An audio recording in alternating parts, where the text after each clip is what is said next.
Welcome, everyone, to our latest edition of Chai Hack Night Remote. This is Chai Hack Night number 416, and we are glad you can join us. My name is Claire Micklin, and I will be your host this evening along with Katie O'Shea. If you'd like to introduce yourself, Katie? I already did, but... Hello. I feel welcomed, so this is great. Okay, I want everyone to feel welcome.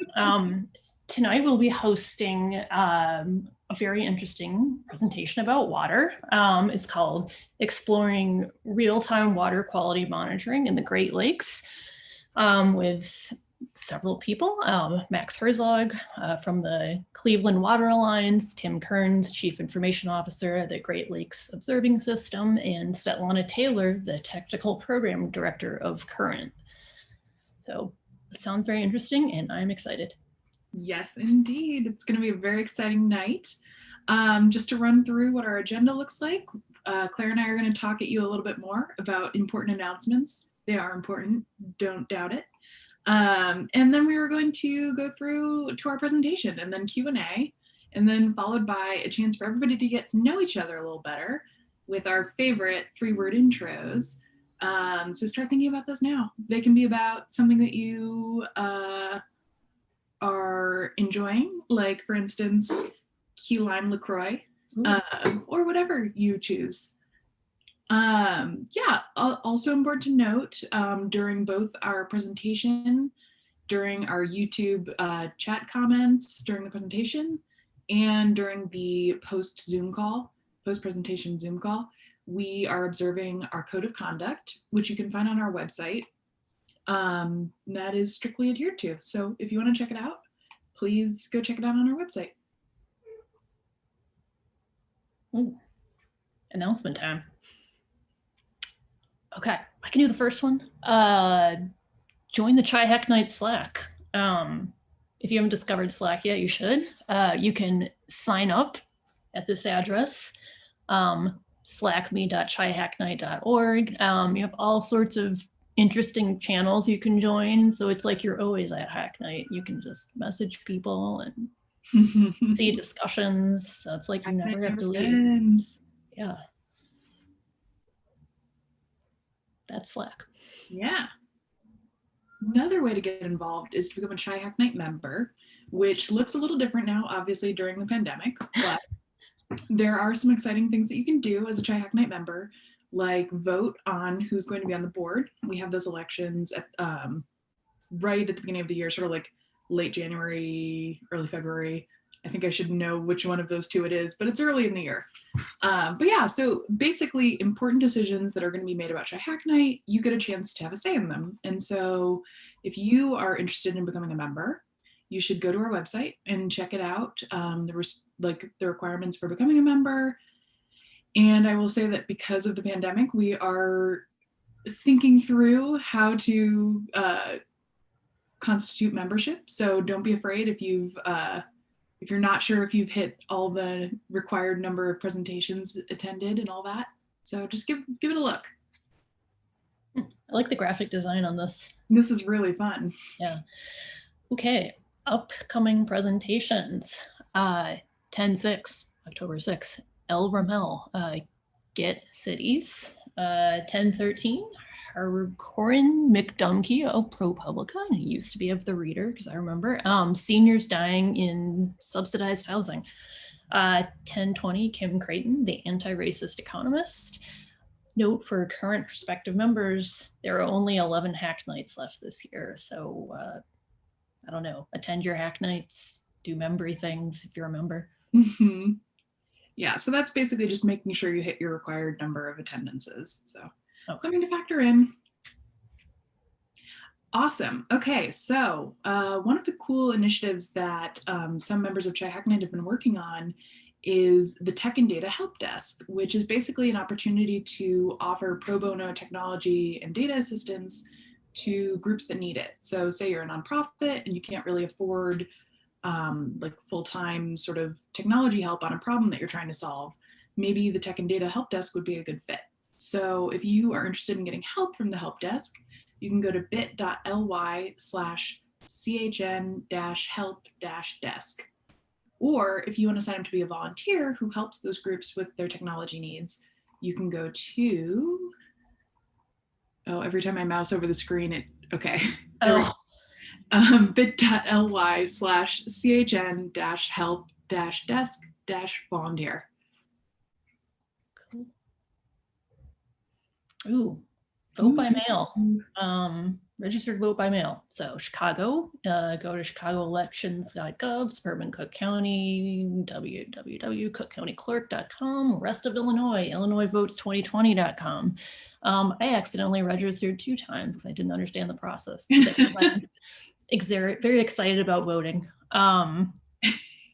You're exactly the person that they're afraid of with the voting fraud, Claire. Yeah, I know. I basically just did. Yeah, I'm going to try to vote this month. So try. Deadline to register is October 29th. So register. And I also did see that the public library people they had to put a note on the book bins because it's a place where people vote, but then people were dropping their ballots in the book return bins. So don't do that. Oh, wow. That's good to know. Yeah. While you're at it, fulfilling your civic duties, fill out your census and tell other people to do it too. The window is closing for the time in which you can fill it out. I think I saw some statistic the other day, like 70% of Illinois residents had filled it out or something like that. I have to look it up for an exact. Yeah, there it is, 70%, which is not high enough. We want to make sure that we get the representation that we need, and that is all dependent on filling out your census. And I promise you, it is in fact super easy and actually kind of fun because you get to feel like, oh, I'm part of something bigger. This is pretty cool. Okay, post-presentation Zoom call for intros, announcements, and breakout group pitches and fun socializing, might I add. The call will start shortly after the presentation at 8:00 p.m. and it's another bit.ly, bit.ly/CHN remote Zoom. Pretty cool. Hope to see you there. Okay. All right. I think with that, are we ready, Claire? I think we're ready. I think I'm ready. I hope the audience is ready. It's presentation time. We are so ready to hear from our presenters for the evening. Let's give it up for our water quality monitoring experts. Woohoo!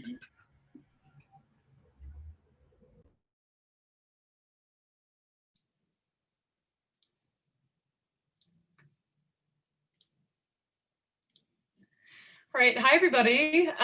Pinch hitting tonight. My name is Elena Harkness. I'm the Executive Director of Current. We are Chicago's Water Innovation Hub. And I'm here to share a little bit about Current and who we are and what we do, and then really just to warm up the crowd for Svetlana Taylor, Current's Technical Program Director, who's going to share more about the water quality monitoring work that Current is doing and the partnerships that we're engaged with, including with the Great Lakes Observing System, who you're also going to hear from tonight.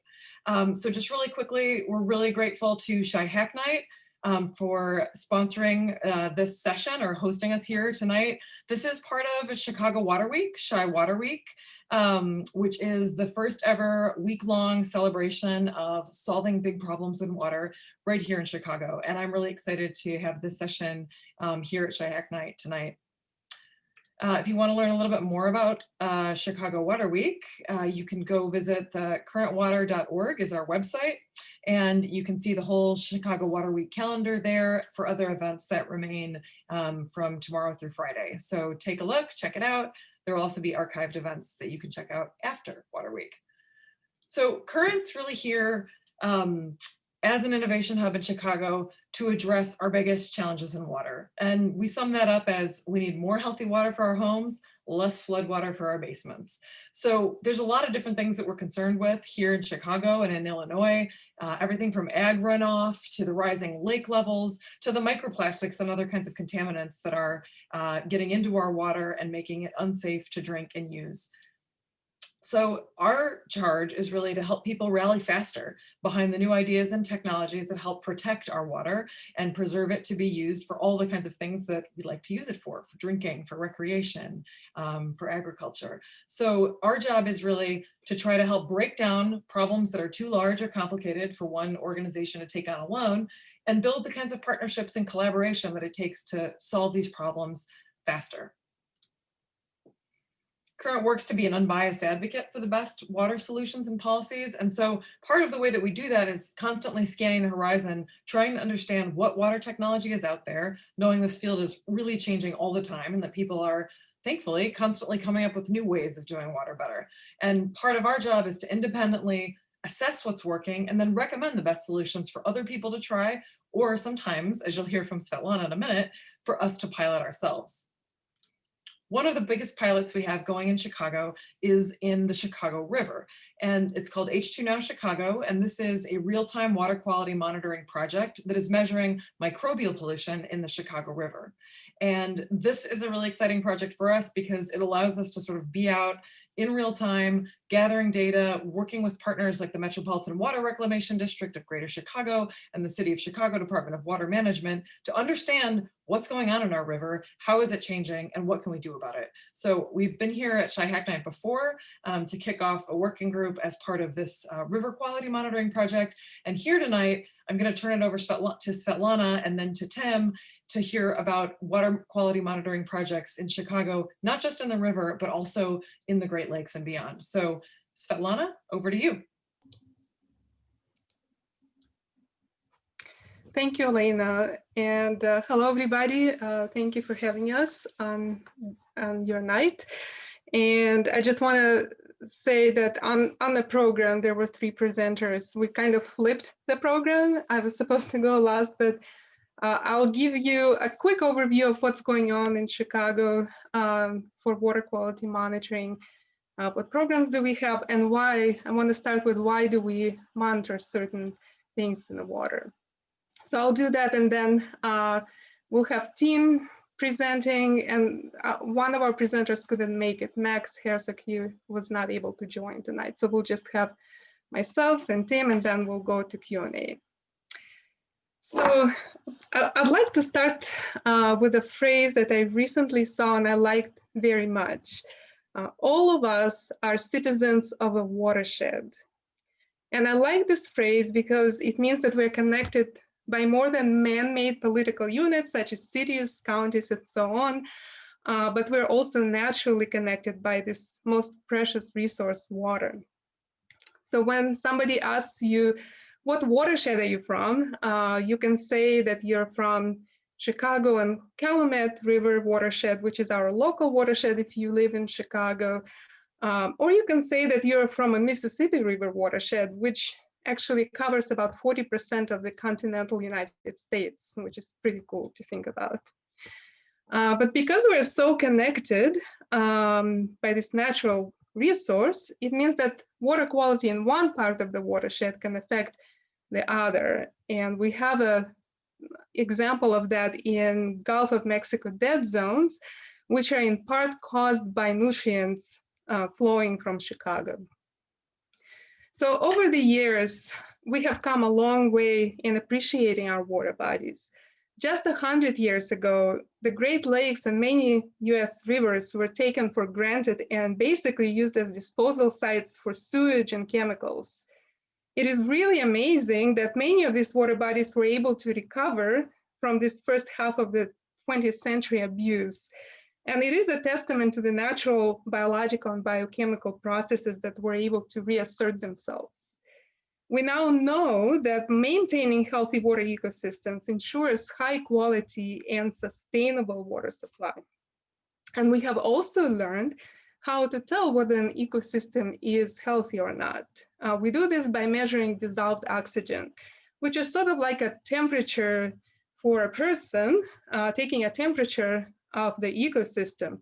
And when the dissolved oxygen concentrations are below 5 milligrams per liter, it means that something is out of balance. We also now know that too many nutrients, such as nitrogen and phosphorus, disrupt the natural balance. And in addition to causing dead zones, they can also result in toxic chemicals, which are produced by some algae species, which is a big problem in some areas. Some chemicals, such as pesticides, heavy metals, pharmaceuticals, gasoline, and other organic substances, pose great risk not only to the ecosystems, but to human health if not removed. And some are difficult to remove.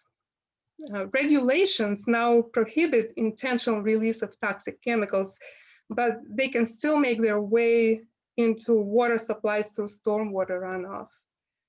Occasional sewage release can pose a serious health risk to people who recreate in the water and come in contact with the water.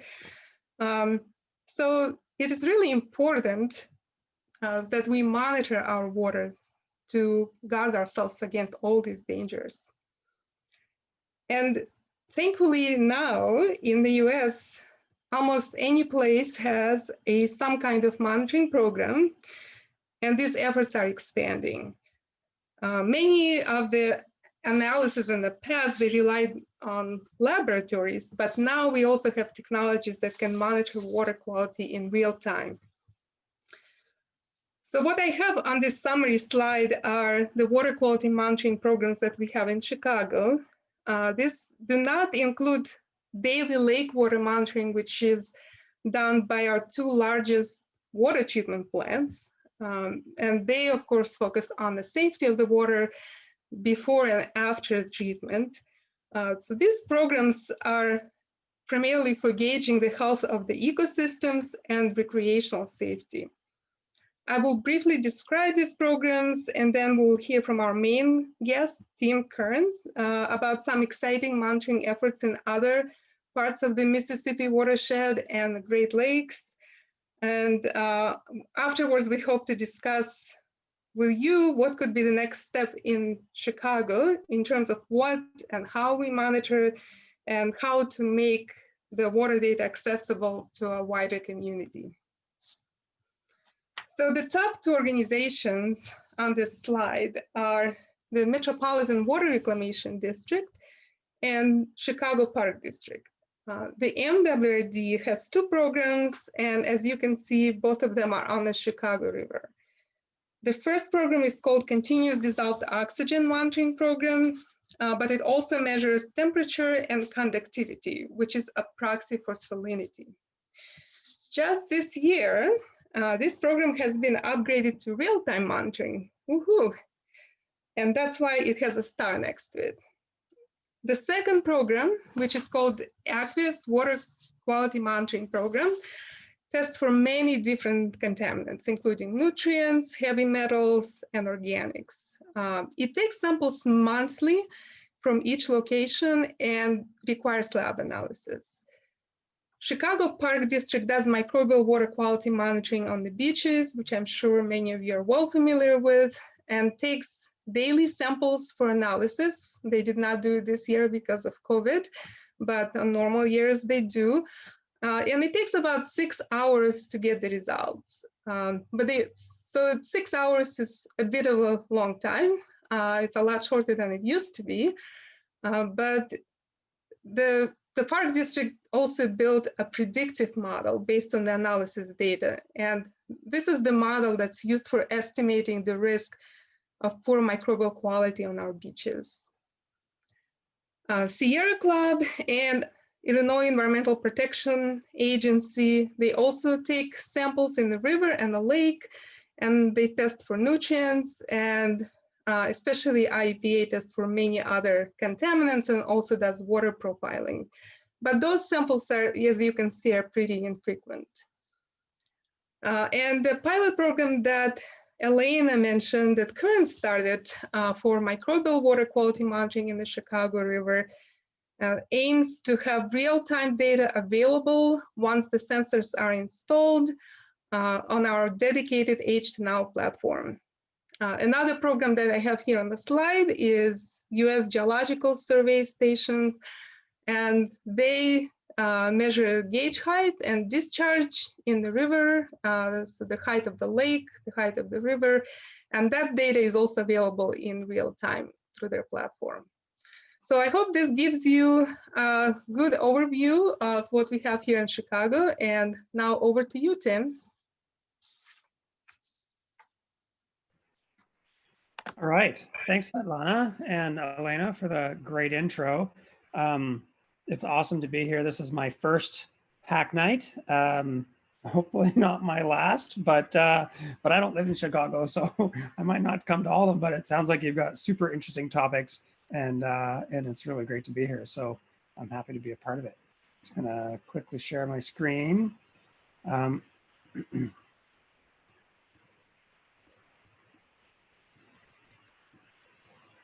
Svetlana was great. She only had one slide. I've got like 100. So, but I've also got limited amount of time. So I'll try not to take up too much of your time. And by all means, I'm really looking forward to the questions at the end of this as well. So I'm from the Great Lakes Observing System, and we're based in Ann Arbor, Michigan. And I thought I'd start by just, maybe having a common denominator among everybody here.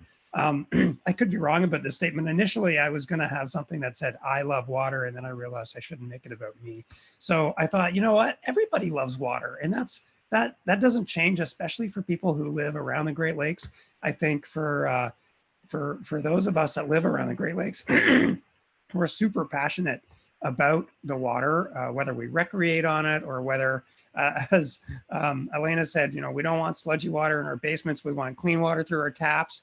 Where we go fishing or we navigate. Who knows what our interaction with the Great Lake? Maybe we just like to go down to the water and stare at it, or the waterfront and stare at it. But we all love water, and so water quality is super important. And measuring it and being able to access that information in a really easy to understand manner is really critical to us being able to do this successfully. So I want to talk about a bit of a technology platform and a framework for how we might be able to do it, and then maybe even how you guys can get involved.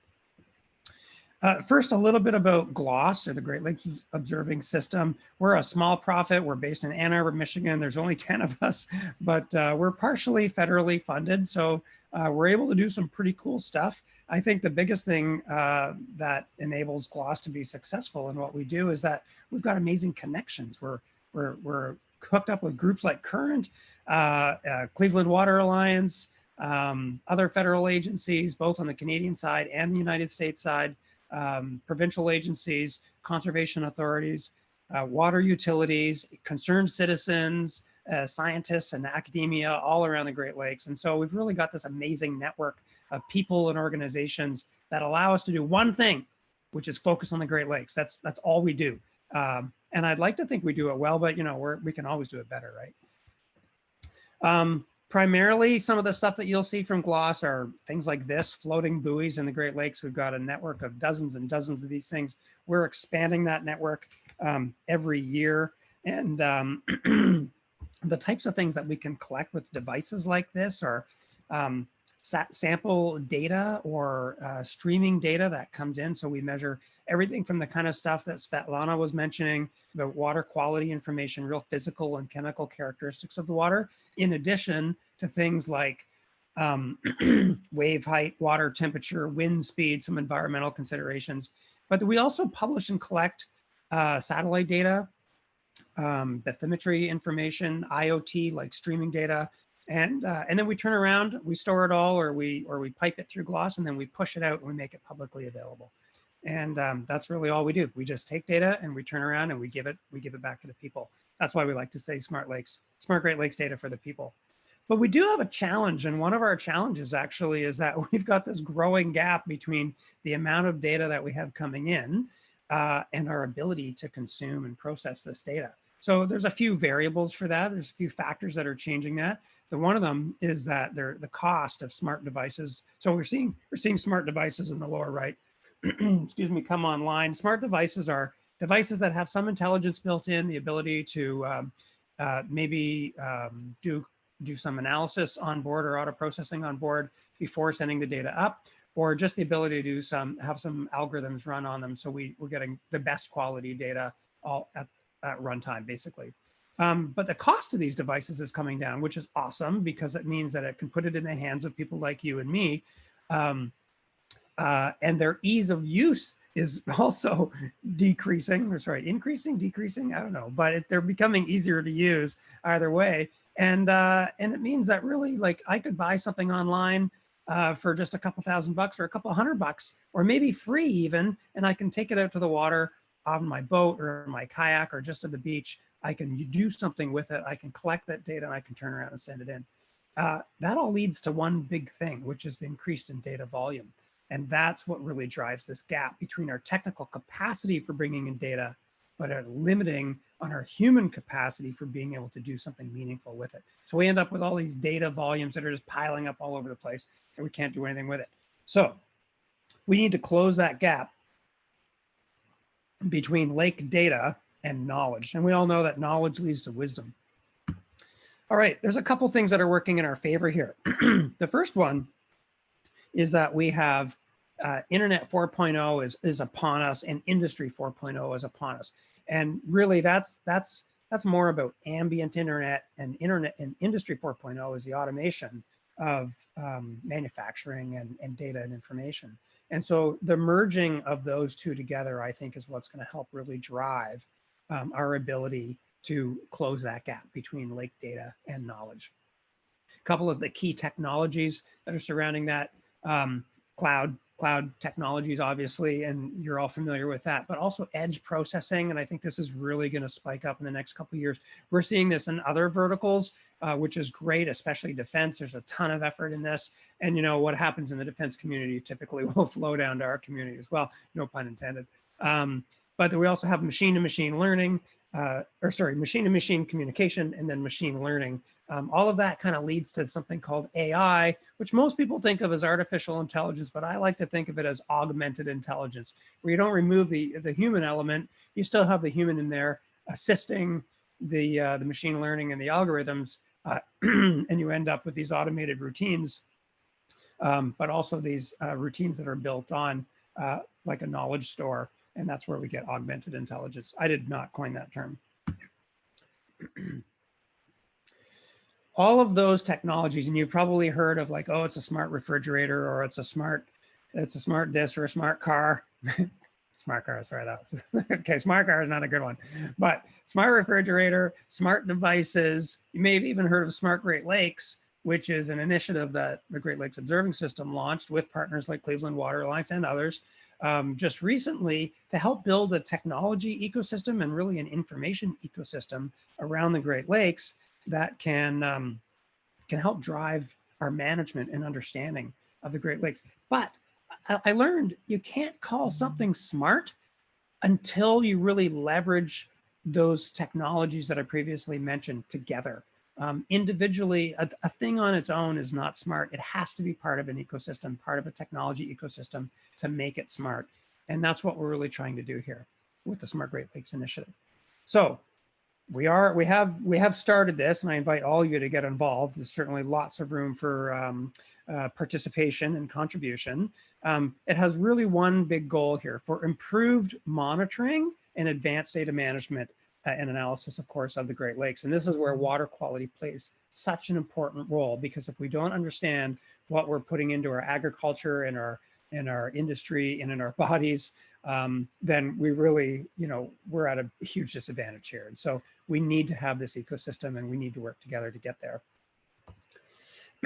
However, we can't just have all of that data without some connective tissue, right, in this ecosystem to string it all together. And so as part of that, we are building a technology platform that's going to help support smart devices, drive information, and ultimately lead to this actionable intelligence. And there's lots of use cases for this. There's lots. But before I get to that, Seagull is the name of the technology. That's the name of the platform that we're calling. And it's kind of built around these four main tenets. But the first one is observation data. And this is really all incoming data, whether it's streaming data, IoT device data, satellite imagery, or existing in situ data, or maybe grab samples, people going out and testing some water, or collecting some water and then bringing it into the lab, or even just doing some sort of strip analysis on it. bringing that into a system where we can apply some automated processing and obviously human-led processing as well, but for sure automated processing on this so that we can drive some actionable intelligence, which is the goal. But we do need to store and capture this because a lot of this is time series data. So we need to understand what's happening not only now, but then what happened yesterday and last week and the week before and the week before that, so we can help predict where things are going to go in the future. And that's a lot of what GLOS does actually, is we turn a lot of the data that we get, we turn that into model data to help predict where things are going. And some of our partners at NOAA, the Great Lakes Environmental Research Laboratory, and others around the Great Lakes, they make models and they funnel it through GLOS as well, in addition to their own resources. But then our ultimately goal here is to push out information, because at the end of the day, although we have hundreds probably of researchers that access GLOS technology and GLOS data, we have hundreds of thousands of people that are really just interested in the information that we're pushing out. And I'm going to give you some examples of what that information is. But we're pushing this content out through services, web-based services, and APIs, and through applications as well. And then on the other side, we're bringing data in through APIs as well as like direct source through streaming data as well. We do have to support a number of different workflows, and I'm not going to go through all of them here just in the interest of time, but we've got everything from, if someone wants to get their hands on a device to do some water quality monitoring and then get that in the water, like what's that process look like, and how can we help make that as easy as possible? Can it really be as simple as they scan a barcode on a device, stick something in the water, and then boom, the data gets automatically sent up to GLOS so that some scientist or citizen scientist or anyone else can understand the results? I hope so, and I think we can do that for sure. Right down to the other end where we've got automated machine-to-machine learning, in-water communication between devices that is processing data and then transmitting results in real time to those who need it, like water treatment managers, for instance, who need to make a snap decision because there's been some change in water characteristics. As Svetlana mentioned, like dissolved oxygen, for instance, gives us an indication of the health of the water. If there's a big change there and they need to make some change in their treatment of water before it goes to citizens who have to drink this stuff, then that's really critical information. So these are the types of workflows that we're going to supporting with this new Seagull technology platform that we're developing. But these are some of the other challenges that we have. It's time series data, it's complex visualization. We're aggregating dozens of different data sets and different sources together. We want to be able to make this super easy to share, but we also want to get it out there on a timely basis rather than an on-demand, but like as an as-needed kind of thing. So we don't necessarily want people coming to GLOS to say, hey, is it safe to drink the water today? No, we want everyone to know it's not safe to drink the water today, and you shouldn't have to come asking. We should just be making that available to you. Ultimately, we're trying to support the data to information transformation, and that's like a big challenge. Hard to believe maybe, but it really is. This is complex stuff. So if you've got skills and abilities, and we want to hear about it, because that's how we're going to drive this whole effort forward. But so why do we care, right? I mean, I know maybe it's obvious, but sometimes you have to spell it out for people. So there's a whole range of people that use this data. We've got computer people, maybe like you, people like me, that are accessing this, and scientists and researchers who want to better understand the physical characteristics and the chemical characteristics of the water so they can make better decisions and inform others. This is an example of someone looking. This is a sonde. If you've never seen a sonde before, no big deal. There's at least half a dozen sensors that would typically go on this type of device that go in the water, measures a bunch of stuff, captures it with the data logger, and then transmits it either through cellular or LoRaWAN or satellite up to the cloud, and we process it, and then we have results, or we have data that others can work with. But it's also families. It's people who want to know, can I take my kids to the beach this weekend? Is there going to be higher levels of E. coli? Is it safe to go? Is it safe for my toddler to put their hand in a river in Chicago? Like, these are the types of things that matter to people on a day-to-day basis, right? It's not just scientists. College kids here, I have no idea what these people are doing in their craft on the lake, but they're having fun, they're recreating, and they want to know maybe what are the conditions like? Is it safe to go boating right now? Where can I go boating? What's underneath me? Are there shipwrecks down there? What's the characteristics of the water?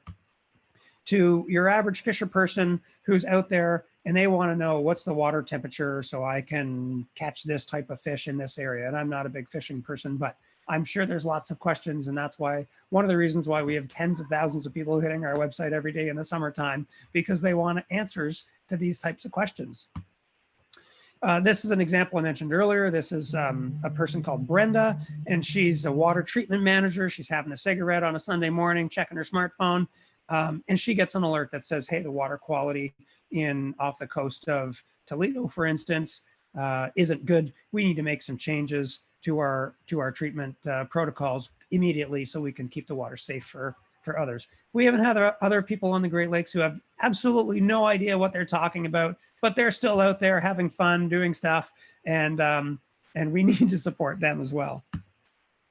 It's this type of collaboration among all of these different user groups and organizations that are collecting data, stakeholders and organizations that are involved in this type of effort. And by working together, that's going to lead to more projects that support Great Lakes and Great Lakes water quality monitoring and initiatives like the Smart Great Lakes. And, you know, there's lots of ways to do that. There's grants and there's projects, and we're going to run into some challenges, but ultimately we want to fill these gaps and shorten that gap between lake data and knowledge. And then that's going to lead to a better system, a better vision, and a better window into what we have in the Great Lakes. And I just pause there for a second, because imagine if we could do all of this, have all of these sensors working together in real time. That would be phenomenal. And that's ultimately our goal. These are just some examples of devices that are in the water. And this is our goal, a connected technology ecosystem. And I think people like you can help. You've got technology backgrounds, you've got diverse backgrounds, you've got creativity and ideas. I think you've got an opportunity to get involved, get involved in your local community. Start there and roll up to the regional effort if you like, and support Smart Great Lakes Intelligence. And that's all I have, and I'll turn it back over to the organizers, I guess, for questions, I think.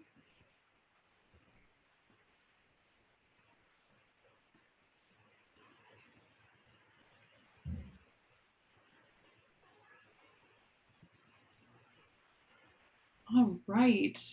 Thank you so much. This was a great presentation. We are now excited to start off with some questions. Claire, do you want to start us off? Sure. So, first question is, why does Illinois make such a large contribution to the Gulf of Mexico dead zone? Is there something particular about Illinois, or is that just an example? I can answer that question. Yes, Illinois, unfortunately, was in some models first or second or first state by the amount of nutrient contributions to the Mississippi River. And one reason for that is that because we have a lot of agricultural land in Illinois, and the Illinois River, flows throughout the whole state and collects all the agricultural runoff. And a lot of the land in Illinois is tile drain, which means, water seeps through the soil and then it collects in these pipes, and then it still contains a lot of nutrients. And if it's not treated, or there's nothing to remove those nutrients, they just flow into the river. And this problem's been worked on for some years now. A lot of organizations are making efforts to reduce that nutrient loss, but unfortunately, it still remains a problem. Okay. All right. Awesome. All right. Here's a question from the audience. Regarding reporting water characteristics out to the public, are we worried about alarm fatigue where folks will tune out potentially worrying data?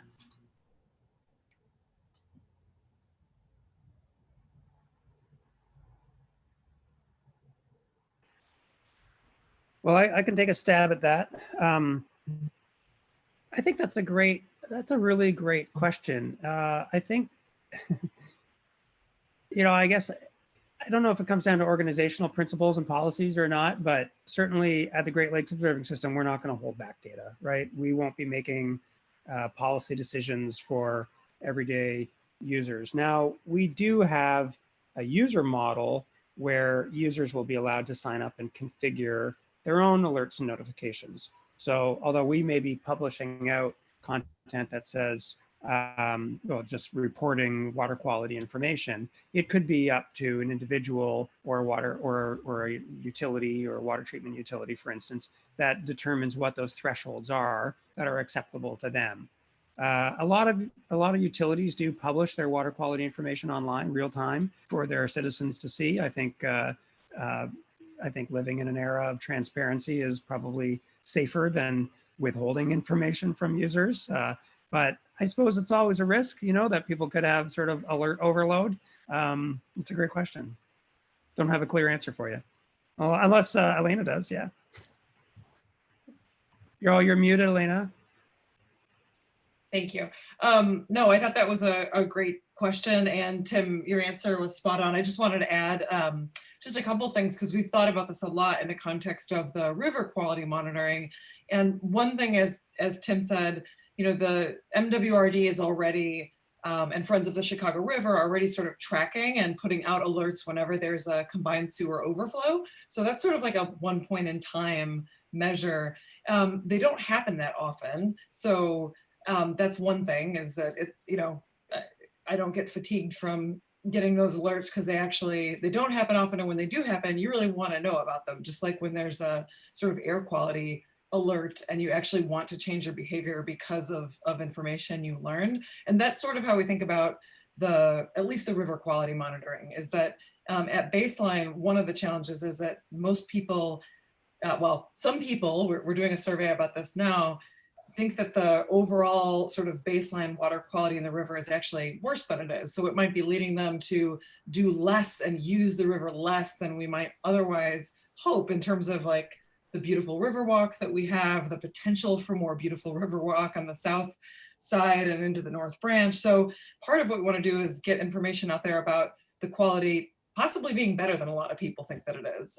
So that's another kind of flip side to that way of thinking about it. It's a great question. Matters how we show the data, for sure.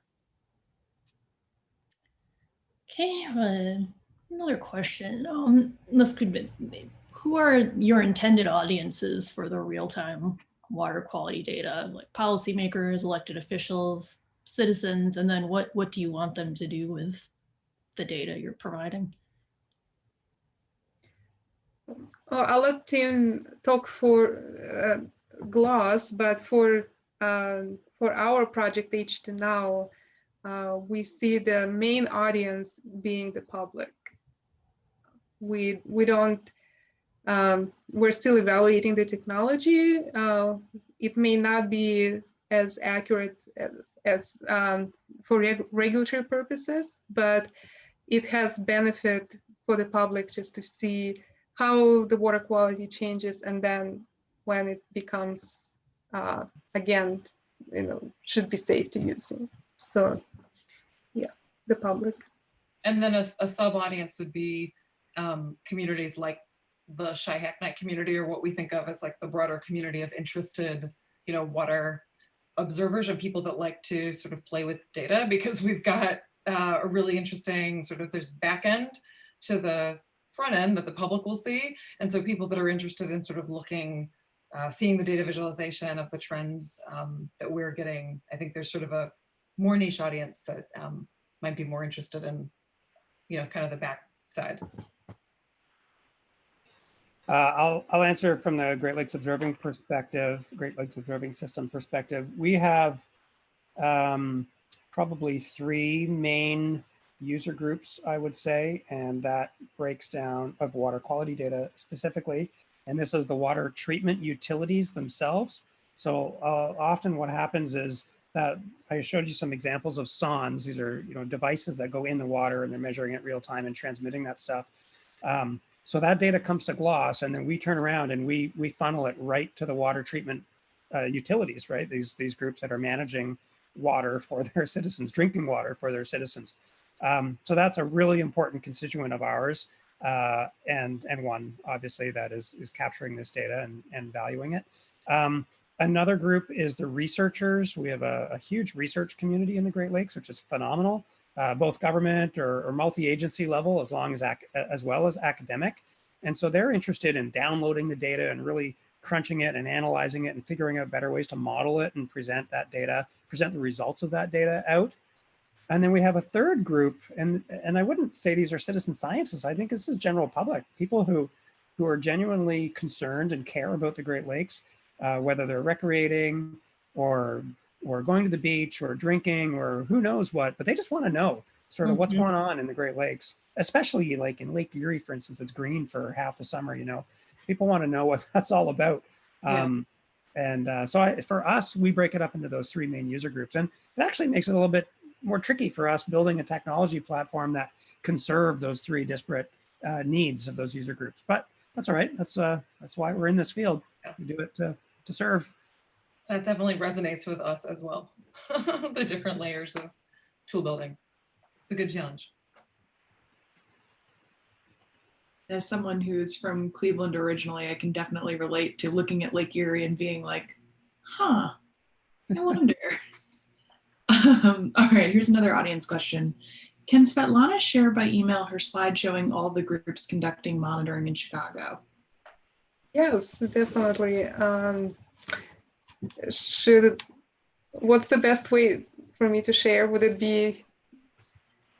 Can we post it to the, is there some place to put resources on the Hacknight site or? Sure, on Slack, that totally works. Or if it's easier for you, you can definitely also email it to in the email chain that we've got going, or whatever works for you. Yeah, definitely. I'll be happy to share. It may not be exhaustive, but we tried to capture the programs that we were aware of. And there are links in the slides. So if you click on the link, it will take you to the site where you hopefully will see that data. Cool. Thank you. I appreciate that. Of course. Okay. Is it my question? Go for it. Yeah. Oh, okay. Let me see here. So the H2NOW Chicago website says that real-time monitoring is coming spring 2020. Since that has passed, when is the actual expected time frame that this data will be available? Flag of the updated website, yeah. Yeah. Go ahead, Svetlana.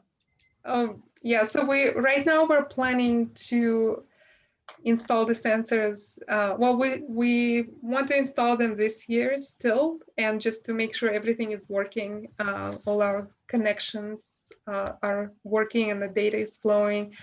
But then we'll probably remove them for the winter and reinstall again in the spring. We hope that the real-time data will be available right around Memorial Day.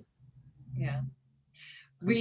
After the pandemic hit in March, that was right at the very beginning of our critical sampling season. And so that's the reason for the delay, because we lost 3 months of data collection, well, almost 4 months of data collection. And yeah, we were hoping for Memorial Day launch, but that's been our biggest COVID disruption to the sampling schedule. So we're hoping. And our site is also pending some redesign. So I guess that's why we didn't try to change anything, because we're also thinking about how to make it more user-friendly. And so we'll put a big under construction sign up there. Yeah, so apologies.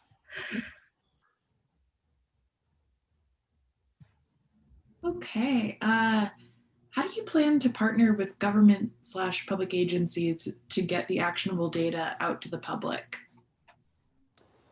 So that's a great question. The way we do that actually is we partner on the sort of inbound. And on one of my slides, I showed how we ingest data into Seagull, this technology platform we're building.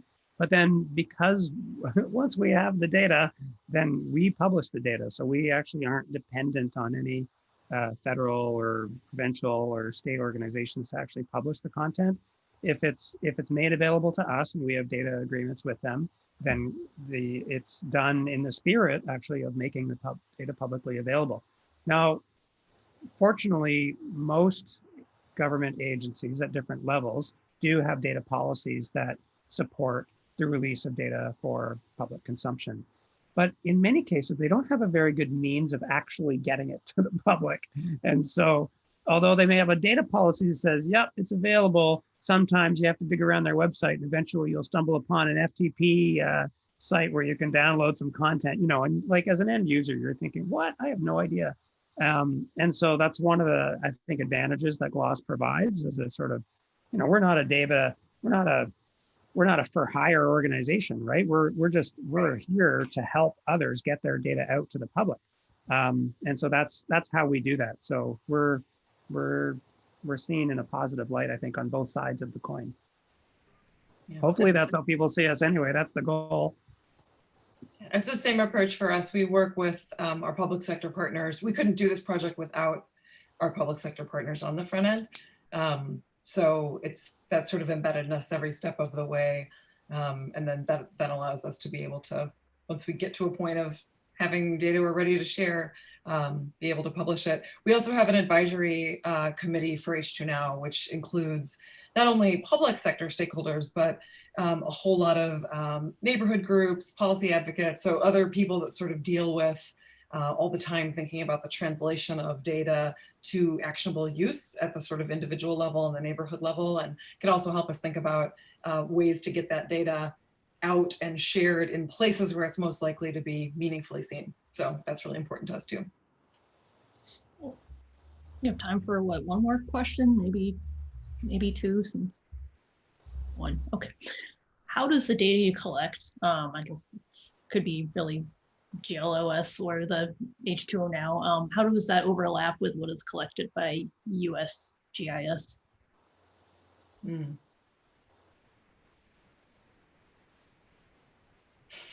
Well, for H2NOW is actually quite a unique project. There's, you know, there are not many technologies that will measure microbes in real time, although they are being developed. The technology that we're using, as far as we know, nobody else is using for microbial water monitoring. So that's kind of a standalone project. But USGS has, so in Chicago, they have sites where they measure water flow and the gauge height, so the height of the river. In other parts, they also have more extensive monitoring stations that measure nutrients and some other water quality parameters. And all that data, they have a really nice platform where they capture that data, and you can find your region and you can search for stations near you, and you can actually see and download the data. So yeah, if you're interested, go to their website. It's really interesting. Cool. Excellent. Well, should we call it a wrap? I think that's about all. Thank you all for your presentation tonight. This was really great. Thanks for the great questions. Thank you so much. That was lots of fun. Thank you. You're welcome. Good questions. And if people want to follow up with anyone from the Great Lakes Observing System afterwards, you know, I think our contact information is available. So feel free. And if you love water, check out the Water Week calendar, because there's so many more events still to come this week. So thanks for being part of it. Great. Awesome. All right. Have a good evening, everybody. Bye, everybody. Thank you. All right, Claire. Oh, gotta You know what's next. switch documents. Maybe I can do this without looking at the Slack document. Or the oh yes. Okay, so Yeah. there is a post-presentation Zoom call, and it's intros. I'm going to put a little caret in there and say fun socializing again. Announcements, breakout group pitches. You can talk about water, data from water, microbes. The call will start shortly after the presentation at, well, it's 8 p.m. right now, so it's going to start a little later. But bit.ly, Chicago Night Remote Zoom. And Yeah. Check it out. Join us there. The link's in Slack if you're looking for it. yeah, I guess we should say our usual Yep. All right. go Forth forth and and hack. Woo. hey, water. Okay, bye everyone. See you on Zoom. Bye.